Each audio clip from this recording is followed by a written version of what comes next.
In today's video, I'm going to teach you how to get best Telegram channels.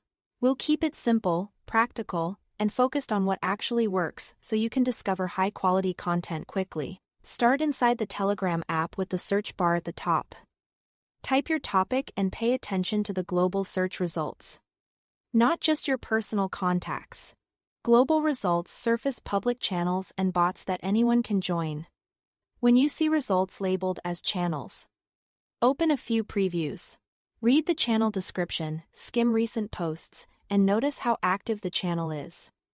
Consistent, relevant posts and a clear description are good signs.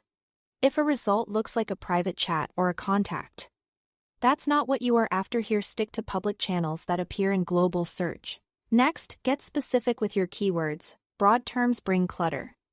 Precise phrases bring quality. Instead of typing a single word, add context to narrow the results.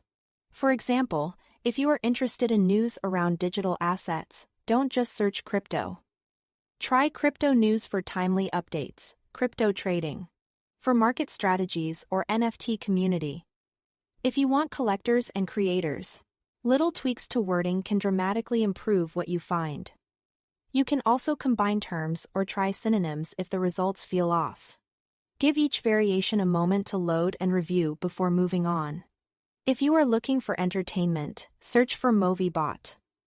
Bots can help you navigate content more efficiently inside Telegram. Open the bot profile, read the About section, and look at recent interactions to understand how it works before you engage. For learning resources, search for ebooks or courses. Again, preview first. Make sure the channel shares the kind of material you want, is active, and has organized posts. Many good educational channels tag topics or maintain a clear posting schedule, which makes following along easier. Another powerful method is to join reputable thematic groups in areas like tech or finance. Inside those groups, check the pinned messages at the top. That's where moderators often share curated recommendations and related channels. You can also scroll back a little or use the group search to find past recommendations. When a community you trust points to a channel, it's usually a strong lead. As you explore, take a moment to prune. Join a few promising channels, compare their quality, and leave the ones that don't deliver. Over time, you'll build a clean feed of reliable sources. That's it. Thanks for watching.